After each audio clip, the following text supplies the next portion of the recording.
سمجھ گئی کہ کوئی سیب جو ہے وہ اسے اٹھا کر یہاں پھینک گیا تھا۔ بہرحال وہ قلعے سے باہر نکلنے کی کوشش کرنے لگی۔ سمادن کا سیب ختم ہو چکا تھا۔ اسے ایک چھوٹا سا دروازہ نظر آیا۔ اس دروازے سے روشنی آ رہی تھی۔ ماریا باہر نکلی تو زمانہ بدل چکا تھا، وقت بدل گیا تھا۔ وہ ابھی 800 برس آگے نکل آئی تھی۔ فرق صرف اتنا تھا، وہ نئی دنیا میں تھی جسے اس وقت 19ویں صدی کا امریکہ کہتے تھے، اور امبر 19ویں صدی کے ہندوستان میں پہنچ چکا تھا۔ ماریا کو اب اس بات کا احساس نہ تھا۔ وہاں اب کوئی جھیل نہ تھی، کوئی پرانا قلعہ نہ تھا، بلکہ وہ ایک میدان میں سڑک کے کنارے کھڑی تھی۔ اس کے پاس ہی ایک لکڑی کا سفید دیواروں اور سرخ چھت والا کسی امریکی کاشتکار خاندان کا چھوٹا سا کاٹیج تھا۔ باہر باڑے میں گائیں بندھی تھی۔ ایک امریکی دیہاتی عورت سفید ایپرن پہنے گائے کا دودھ دوڑ رہی تھی، اور صبح کی روشنی پھیلی ہوئی تھی۔ کوبوائے گھڑ سوار اس کے قریب سے گھوڑا دوڑاتے گزرتے گئے۔ وہ ماریا کو نہ دیکھ سکے کیونکہ وہ انہیں دکھائی نہیں دے سکتی تھی۔ ماریا کو اب محسوس ہونے لگا کہ کوئی زبردست تبدیلی آ چکی تھی۔ طریق نے اچانک اپنے صفحے پلٹ دیے تھے۔ اسے بھوک محسوس ہو رہی تھی۔ اس نے قریب ایک کاٹیج کے پاس دیہاتی امریکی عورت کو گائے کا دودھ دوہتے دیکھا تو اس کے پاس آ کر ذرا فاصلے پر کھڑی ہو گئی۔ گائے نے ماریا کے گائے وجود کو محسوس کر لیا تھا اور وہ بھٹک گئی اور دم ہلاتے ہوئے پاؤں مار رہی تھی۔ دیہاتی امریکی عورت انگریزی میں اسے گالیاں دینے لگی۔ اتنے میں مکان سے ایک سفید بالوں اور سرخ چہرے والا کسان بھی باہر نکل گیا۔ انہوں نے گائے کو سنبھالنے کی کوشش کی، مگر وہ اس وقت تک ٹھنڈی نہ ہوئی جب تک ماریا دور نہ چلے گئی۔ امریکی میاں بیوی بڑے حیران تھے کہ گائے کو اچانک کیا ہو گیا۔ وہ دودھ بالٹی میں ڈال کر مکان کے اندر لے گئے۔ ماریا بھی مکان کے اندر آ گئی۔ اس نے ایک دیوار پر کیلنڈر لگا دیکھا۔ اس پر لکھا تھا 7 مارچ 1858۔ ماریا ششدر سی ہو کر رہ گئی۔ تو گویا وہ 800 برس طریق سے آگے نکل آئی تھی۔ اسے بھی امبر اور ناگ کا خیال ستانے لگا کہ وہ کس حال میں ہوں گے اور کہاں ہوں گے۔ اس تجربے کو ماریا نے قبول کر لیا۔ اسے یقین تھا کہ دیوتاؤں نے یہ وعدہ کر رکھا ہے کہ وہ ان تینوں بہن بھائیوں کو ہر دور میں اکٹھے رکھیں گے۔ اسی لیے اسے ناگ اور امبر بھی اسی جگہ کسی نہ کسی دور میں مل جائیں گے۔ اب اسے بھوک لگ رہی تھی، اسے خوراک کی ضرورت تھی۔ ماریا بھی امریکی کسان کی ڈھیلی ڈالی فلاں لین کی پتلون کے اوپر کالر والی 4 خانی قمیض کو دلچسپی سے دیکھ رہی تھی۔ اس کی بیوی نے بھی لمبا سا گاؤن پہن رکھا تھا اور سر کے بال نیلے رومال سے بندھے تھے۔ کمرے میں لکڑی کی کرسیاں اور ایک میز تھی جس پر ٹوکری میں پھل پڑے تھے۔ کسان اپنی بیوی سے پرانی امریکی انگریزی میں باتیں کر رہا تھا۔ امبر، ناگ اور ماریا کو ایک یہ بھی خاص نعمت حاصل تھی کہ وہ ہر ملک کی زبان بول سکتے تھے اور سمجھ سکتے تھے۔ ہاں، لہجہ ان کا اپنا ہوتا تھا، یعنی اگر وہ 1957 کے امریکہ میں رہ کر انگریزی بول رہے ہوں یا ہندوستان میں رہ کر اردو میں بات کر رہے ہوں تو لوگ یہ ضرور کہیں گے کہ وہ اہل زبان نہیں ہیں، لیکن زبان جانتے ہیں۔ امریکی کسان نے دودھ گلاس میں بھر کر میز پر رکھا، ساتھ ہی گول بند روٹی بھی رکھ دی۔ اس کا خیال تھا کہ وہ باہر مرغیوں کو چارہ ڈال کر آئے گا اور کھا لے گا۔ ماریا اسی وقت کا انتظار کر رہی تھی۔ اس نے کسان کے جاتے ہی دودھ کا گلاس اور بند اٹھایا اور کھانے لگی۔ تھوڑی دیر بعد کسان نے اندر آ کر دیکھا کہ دودھ اور بند تو غائب ہے۔ وہ چکرا کر رہ گیا، چیخ کر بولا، ایلس، کیا میرا دودھ بند تم کھا گئی ہو؟ بیوی باہر سے چنگاڑی، تمہارا دماغ تو خراب ہو گیا ہے احمق آدمی، میں تو ایک پل کے لیے بھی اندر نہیں گئی۔ کسان سر پیٹ کر بولا، تو پھر یہاں ضرور کوئی بھوت آ گیا ہے۔ بیوی نے جل کر باہر سے کہا، تم سے بڑھ کر اور کون بھوت ہوگا یہاں؟ ماریا ہنستی رہی اور دودھ کے ساتھ بند کھاتی رہی۔ پھر وہ مکان سے نکل کر باہر کھیتوں میں آ گئی۔ وہ آرام کرنا چاہتی تھی۔ ایک جگہ کھیتوں میں اسے پرانا سا اسٹور دکھائی دیا۔ اس میں جانوروں کے لیے گھاس کے گٹے پڑے تھے۔ ماریا ان گھاس کے گٹھوں کے درمیان لیٹ کر سو گئی۔ اب ماریا کو 1857 کے امریکہ کے ایک گاؤں میں چھوڑتے ہیں اور ذرا ناگ کی خبر لیتے ہیں کہ وہ کن حالات میں کہاں پہنچ گیا۔ ناگ نے امبر کو کھانا لینے بھیجا تھا۔ وہ اس کا انتظار کر رہا تھا۔ شام ہو گئی تھی۔ بلکہ رات کا اندھیرا پھیل چکا تھا۔ اسے اچانک نیند آنے لگی۔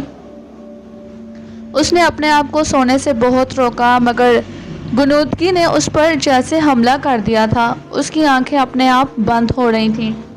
ناگ کی آنکھیں اپنے آپ بند ہو گئیں اور وہ سو گیا۔ ناگ کی آنکھ کھلی تو وہ اپنے آپ کو بے حد تازہ دم محسوس کر رہا تھا، جیسے وہ کافی دیر تک سوتا رہا ہو۔ لیکن اس نے جب اٹھ کر چاروں طرف دیکھا تو ایک بار امبر اور ماریا کی طرح وہ بھی حیران ہو گیا، کیونکہ وہاں بھی فضا اور زمین بالکل بدل چکی تھی۔ نہ وہاں وہ جھیل تھی، نہ وہ قلعہ تھا، نہ وہ رات تھی۔ اس کے سر پر دھوپ چمک رہی تھی، اسے گرمی محسوس ہو رہی تھی۔ وہ اٹھ کر ایک درخت کے سائے میں چلا گیا۔ یا خدا، یہ میں کہاں سے کہاں آ گیا؟ وہ ہکا بکا ہو کر چاروں طرف تکنے لگا۔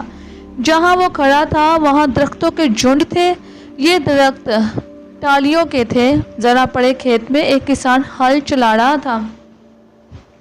اس کے سر پر پگڑی تھی، جسم پر لمبا کھدر کا کرتا تھا اور نیچے اس نے نیلی دھوتی پہن رکھی تھی۔ ناگ نے اس کے پاس جا کر سلام کیا اور پوچھا کہ یہ کون سا ملک ہے؟ کسان نے ہل روک لیا اور پنجابی زبان میں بولا، پتر، تم کس ملک میں آئے ہو؟ ہاں، جو تمہیں یہ بھی نہیں معلوم کہ تم ملک ہندوستان کے کس صوبے پنجاب میں ہو؟ ہندوستان؟ پنجاب؟ ناگ نے حیرانی سے پوچھا۔ کسان بولا، تم کہاں سے آئے ہو؟ ناگ اسے کیا جواب دیتا کہ وہ کہاں سے آیا ہے۔ اس نے ایک ٹھنڈی آہ بھری اور زمین پر بیٹھ گیا۔ پھر اپنے آپ سے باتیں کرنے لگا۔ امبر کہاں ہوگا؟ ماریا کہاں ہوگی؟ یہ میں کہاں سے کہاں آ گیا؟ کسان بڑا پریشان ہو کے اسے دیکھ رہا تھا۔ ناگ نے پوچھا، یہ کون سا سن ہے؟ کسان نے کہا، اپریل 1857 کا۔ خیریت تو ہے؟ مجھے تم بیمار لگتے ہو۔ ٹھہرو ذرا، میں تمہیں دودھ پلاتا ہوں۔ کسان دودھ کٹورے میں بڑھ کر لے آیا۔ سانپ نے دودھ پیا اور کسان کا شکریہ ادا کیا۔ کسان نے کہا، تم پنجابی کسی دوسرے لہجے میں بولتے ہو؟ تم کہاں کے رہنے والے ہو؟ ناگ نے کہا، بابا، میں عرض کر سکتا ہوں کہ تم نہیں سمجھ سکو گے کہ میں کون ہوں اور کہاں سے آیا ہوں۔ کسان نے کہا، تم کچھ تو کہو بیٹا، میں سمجھنے کی کوشش کروں گا۔ ناگ بولا، اچھا تو پھر یقین کرو، میں ایک رات میں 800-900 برس آگے کی دنیا میں آ گیا ہوں۔ ابھی کچھ دیر سونے سے پہلے میں 800 برس پہلے ہسپانیہ میں تھا، 7 سمندر پار کی نئی دنیا میں تھا۔ کیا تم یقین کرو گے؟ کسان نے اپنے ماتھے پر انگلی مار کر کہا، افسوس، تم مجھے کوئی پاگل لگتے ہو۔ یا اللہ رحم کر، کتنا خوبصورت نوجوان اور پاگل! استغفر اللہ۔ ناگ ہنس پڑا اور بولا، بابا، میں پاگل نہیں ہوں۔ اچھا تم یہ بتاؤ کہ اس ملک کا بادشاہ کون ہے؟ کسان نے کہا، بادشاہ تو دلی کے لال قلعے میں بیٹھا ہے، اس کا نام بادشاہ ظفر ہے۔ ویسے یہاں پنجاب میں انگریزی سکہ چلتا ہے۔ ناگ نے پوچھا، کیا یہاں کوئی شہر قریب ہے؟ کسان نے کہا، ہاں، پنجاب کا دارالحکومت لاہور یہاں سے 10-15 کوس کے فاصلے پر ہے۔ لاہور؟ لاہور؟ ناگ منہ ہی منہ میں بڑبڑانے لگا۔ پنجابی کے انسان دل میں افسوس کرنے لگا کہ بیچارہ کوئی پاگل نوجوان ہے۔ اس نے ناگ کو تسلی دی اور کہا کہ وہ لاہور شہر جا کر کسی حکیم سے اپنے علاج کروائے۔ ناگ نے اس کا شکریہ ادا کیا اور لاہور شہر کی طرف چل پڑا۔ آخری گولی۔ اب تک آپ یہ جان چکے ہیں کہ ماریا 1957 کے امریکہ کے ایک گاؤں میں کھیتوں میں بنے ہوئے گھاس کے سٹور روم میں گھاس کے گٹھوں کے بیچ سو رہی ہے۔ امبر جو ہے وہ غازی پور سے دلی کی طرف جا رہا ہے اور ناگ شاہراہ اعظم پر پنجاب کے ایک گاؤں سے لاہور کی طرف چلا جا رہا ہے۔ سب سے پہلے ہم امبر کے ساتھ ساتھ چل کر دیکھتے ہیں کہ اس پر کیا گزرتی ہے۔ جیسا کہ آپ نے تاریخ میں پڑھا ہوگا کہ اپریل 1957 کا زمانہ وہ زمانہ تھا جب ہندوستان میں غدار یعنی انگریزی غلبے اور ظلم کے خلاف عوام میں بغاوت کا لاوا اندر ہی اندر پک رہا تھا۔ پھر یہ لاوا مئی 1957 کا غدر بن کر ابل پڑا۔ اسے انگریزوں نے غدر کہا، لیکن تاریخ نویس نے اسے جنگ آزادی کے نام سے یاد کرتے ہیں۔ اس وقت ہندوستان کی یہ حالت تھی جب امبر دلی کی طرف نیم پختہ سڑک پر پیدل جا رہا تھا تو سارے ملک پر انگریزوں کا زبردست اثر تھا اور بادشاہ بہادر شاہ ظفر کی حکومت صرف دلی شہر میں ہی تھی۔ اگرچہ انبر پر موسموں کا اتنا اثر نہیں ہوتا تھا، لیکن پھر بھی ہندوستان کے اس علاقے کی گرمی انبر کے جسم پر اثر ڈال رہی تھی۔ اس نے دیکھا کہ موتیوں کا ہار بھی اس کے پاس نہیں تھا، خدا جانے جھیل میں ہی کسی جگہ رہ گیا تھا۔ اس نے جیب ٹٹولی تو اس ہار کا ایک موتی جیب کے کونے میں پڑا مل گیا۔ انبر نے سوچا کہ چلو اس سے کچھ گزر اوقات ہو جائے گا۔ چلتے چلتے وہ ایک کنویں کے پاس پہنچا۔ یہاں ایک سواری کھڑی تھی جس کے آگے گھوڑے بندھے ہوئے تھے۔ انبر نے سواری والے سے کہا، بھائی مجھے بھی دلی لے چلو گے؟ سواری والے نے جھک کر پوچھا، میاں صاحبزادے تمہارے پاس کرائے کے پیسے ہیں؟ انبر نے کہا، دلی پہنچ کر دے دوں گا۔ سواری والے نے ہنس کر کہا، نوجوان دلی میں تمہارے بابا رہتے ہیں؟ انبر نے جیب سے موتی نکال کر کہا، چچا میرے پاس تو یہی ایک موتی ہے، دلی چل کر اسے بیچوں گا تو تمہیں تمہارا کرایہ ادا کر دوں گا۔ سواری والے کو موتیوں کی پہچان نہیں تھی، اس کو انبر پر ترس آ گیا اور بولا، چلو یار بیٹھ جاؤ گاڑی میں، تم بھی کیا یاد کرو گے کہ کس رئیس سے پالا پڑا تھا۔ انبر گاڑی میں سوار ہو گیا۔ اسی گاڑی میں دلی کا ایک ہندو جوہری بھی سفر کر رہا تھا۔ اس نے انبر کے ہاتھ سے موتی لے کر غور سے دیکھا تو اش اش کر اٹھا۔ ایسا قیمتی موتی ساری زندگی اس کی نظروں سے نہیں گزرا تھا۔ حیران ہو کر انبر سے پوچھنے لگا کہ یہ موتی وہ کہاں سے لایا ہے۔ انبر بھلا اسے کیا جواب دیتا، یوں ہی کہنے لگا، یہ مجھے ایک بزرگ نے تحفے میں دیا تھا۔ ہندو جوہری نے کہا، تو مجھ سے اس کی قیمت لے لو۔ بولا، 100 روپے ادا کر دو ابھی؟ انبر نے کہا، 100 روپے کتنے ہوتے ہیں؟ وہ بیچارہ پہلی بار 100 روپے کا نام سن رہا تھا۔ گاڑی میں بیٹھے دوسرے مسافر تعجب سے انبر کو دیکھنے لگے۔ وہ سمجھ گئے کہ ہندو لالا انبر سے دھوکہ کر رہا ہے۔ موتی بڑا ہی قیمتی ہے۔ ایک مسافر جو مسلمان تھا اور جس کا نام خدا بخش تھا کہنے لگا، لالا جی اس بیچارے کو لوٹنے کی کوشش نہ کرو، یہ موتی تو ہزاروں روپیوں کا معلوم ہوتا ہے۔ ہندی جوہری تنک کر بولا، تو میاں تم دے دو نا 1000 روپے اپنے پلے سے۔ خدا بخش کہنے لگا، ٹھیک ہے میں اسے دلی پہنچ کر خرید لوں گا۔ اس نے انبر سے کہا، بیٹا میرے ساتھ دلی میرے گھر پر چلو، میں تمہیں اس کی پوری قیمت ادا کر دوں گا، تمہارا کرایہ میں ادا کیے دیتا ہوں۔ خدا بخش نے انبر کا کرایہ ادا کر دیا جو 2 پیسے بنتا تھا۔ یہ خدا بخش اچھی پکی عمر کا تھا۔ دلی میں وہ کشمیری دروازے کے باہر نان بیچتا تھا، بڑی غریبی میں اپنے بال بچوں کا پیٹ پالتا تھا، مگر تھا بڑا ایماندار شخص۔ وہ انبر کو لے کر گھر آ گیا۔ انبر نے یہاں غسل کیا۔ خدا بخش نے اسے سادہ کپڑے پہننے کو دیے اور اسے لے کر صرافہ بازار میں آ گیا۔ یہاں ایک مسلمان جوہری کو موتی دکھایا تو اس نے انبر سے کہا، نوجوان تمہیں یہ موتی کہاں سے ملا؟ انبر نے وہی جواب دیا کہ اسے ایک بزرگ نے تحفہ دیا ہے۔ جوہری نے سر ہلا کر کہا، بھائی یہ تو بڑا ہی قیمتی شاہی موتی ہے، میں تمہیں اس کے زیادہ سے زیادہ 50,000 روپے دے سکتا ہوں۔ آج سے 125 برس پہلے 50,000 روپے 5 لاکھ کے برابر تھے۔ انبر پر کوئی اثر نہ ہوا کیونکہ اس کے دل میں روپے پیسے کی کوئی محبت نہیں تھی۔ ہاں البتہ خدا بخش نان بھائی نے 50,000 کا سنا تو اس کے پاؤں تلے کی زمین نکل گئی۔ جٹ بولا، دے دو سیٹھ ہمیں منظور ہے۔ جوہری نے 50,000 روپے ادا کر دیے۔ خدا بخش نے ساری رقم انبر کے حوالے کر دی اور اس سے کہا، یہ اس کی امانت ہے، بس اس میں سے وہ صرف 2 پیسوں کا حقدار ہے جو اس نے انبر کو سواری کے لیے بطور قرض دیے تھے۔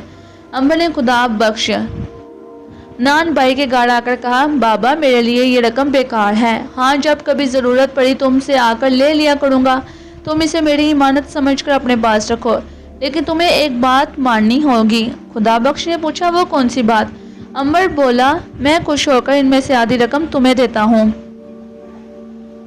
خدا بخش روپے لینے پر ہرگز تیار نہ ہوا، لیکن جب انبر نے بے حد اصرار کیا اور کہا کہ وہ ان روپیوں سے اپنے کاروبار کو بڑھائے اور بال بچوں کی مدد کرے تو خدا بخش راضی ہو گیا۔ انبر نے خدا بخش سے ملک کا سارا حال معلوم کر لیا۔ اسے یہ بھی پتا چلا کہ ملک پر انگریزوں کا غلبہ ہے۔ بہادر شاہ ظفر بیچارہ بس نام کا بادشاہ ہے اور لوگوں میں اندر ہی اندر انگریزوں کے خلاف بغاوت کی خیالات اٹھ رہے ہیں۔ خدا بخش کو انبر نے اپنے بارے میں کچھ نہ بتایا، اسے صرف ناگ اور ماریا کا انتظار تھا۔